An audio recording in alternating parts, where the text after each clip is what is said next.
ये यकीनी तौर पर इसकी प्लानिंग कुछ और है। या तो इनको ये लग रहा है कि अब हमारी सरकार आने वाली नहीं है, तो जो हमारी प्रदेशों में सरकार है कहीं वो ना गिर जाए। भाजपा बहुत दिनों से चाह रही थी, वो चाहती है कि इस देश में सिर्फ भाजपा ही रहे। सिर्फ और सिर्फ ये अटकाने का, भटकाने का और लटकाने का प्रयास है भारतीय जनता पार्टी का। वन नेशन वन इलेक्शन देश के हित में। ये विचार बुरा नहीं है। भाजपा बहुत दिनों से चाह रही थी, वो चाहती है कि इस देश में सिर्फ भाजपा ही रहे। आप सोचिए कि अगर इस तरह से वन नेशन वन इलेक्शन होगा तो जो रीजनल पार्टियां हैं, क्षेत्रीय पार्टियां हैं, जो निर्दलीय लड़ते हैं, ऐसे कैंडिडेट्स का क्या होगा?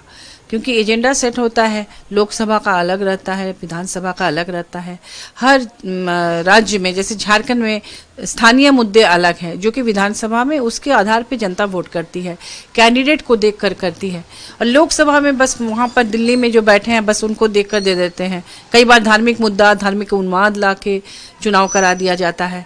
ऐसे में इससे लोकतंत्र को बहुत खतरा है, नहीं होना चाहिए वन नेशन वन इलेक्शन।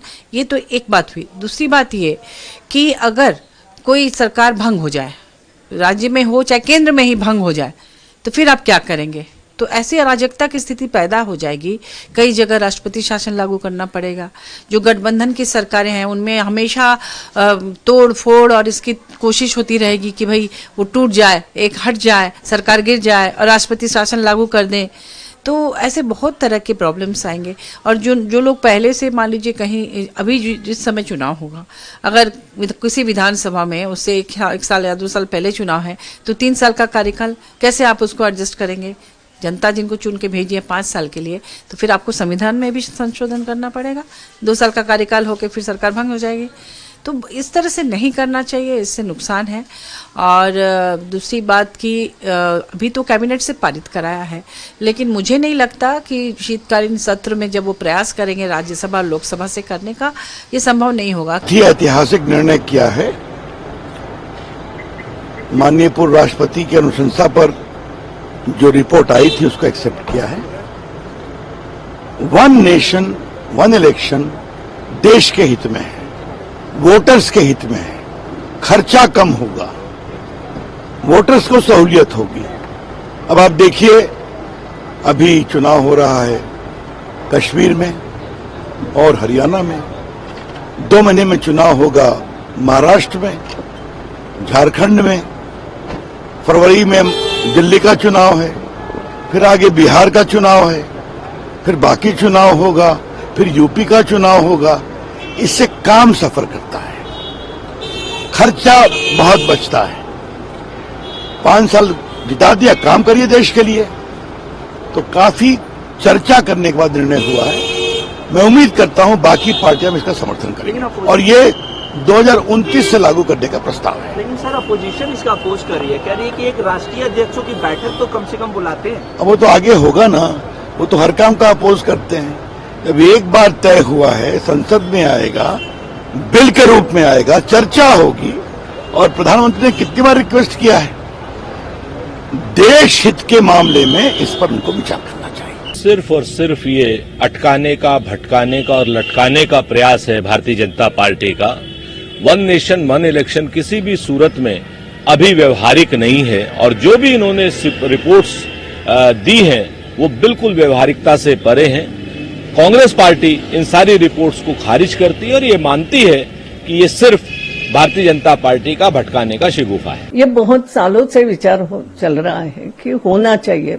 मेरे ख्याल से शुरू में हो रहे थे ऐसा कि पूरे देश में एक बार इलेक्शन अगर हो जाता है तो पूरे 5 साल वास्तव में शांति से तुम विकास के काम कर सकते हो। और बाद में जो भी है, कुछ राजनीतियां होती चली गई, कोई प्रदेश पिछड़ गया, कोई बार इलेक्शन बीच में हो गए किसी के, जो भी कुछ होता सबका इतिहास है। लेकिन ये विचार बुरा नहीं है। पहली बात तो कि क्योंकि स्टेट इलेक्शन और नेशनल इलेक्शन अगर एक साथ हो जाते हैं तो एक बार वो हो गए कि भले ही स्टेट का काम हो वो आबादित रूप से चलेगा, नहीं तो कहाँ इलेक्शन है, एक बार लोकसभा के इलेक्शन हो गए और उसके बाद फिर विभिन्न प्रदेशों में चलता ही रहा कारवां इलेक्शन का। तो कहीं ना कहीं ऐसा होता है कि फिर वो ये लगता है ना, चुनाव आचार संहिता आचार संहिता से काम रुक गए, अब ये निर्णय नहीं ले सकते, वो नहीं होता, ये कहीं ना कहीं तो अड़चने आती है। ये मुमकिन है नहीं। अगर कहीं की सरकार गिरती है या गिराई जाती है, मोदी जी की पार्टी ने सबसे ज्यादा सरकारें गिराई हैं तो वोट करी है। तो अगर मान लीजिए कि 2 साल बाद सरकार गिरा दी तो क्या 3 साल तक राष्ट्रपति शासन लागू रहेगा उसके ऊपर? या 1 साल बाद गिर गई तो क्या होगा? बहाना इस बात का है कि साहब इसमें पैसा बहुत खर्च हो रहा है। सबसे आसान तरीका यह है कि अब नेट के जरिए वोटिंग अगर हो जाए और सबका आइडेंटिटी बनी हुई है, सबकी आइरिस का आधार कार्ड से भी और फिंगरप्रिंट से भी, बायोमेट्रिक सिस्टम से, तो अगर आदमी नेट के जरिए वोटिंग कर दे तो कोई खर्चा ही नहीं आएगा और ईमानदारी से वोटिंग भी हो जाएगी और पता भी चल जाएगा कि कौन जीत रहा कौन हार रहा। तो ये मैं नहीं समझता कि ये पॉसिबल है, ये जमीनी हकीकतें नहीं है।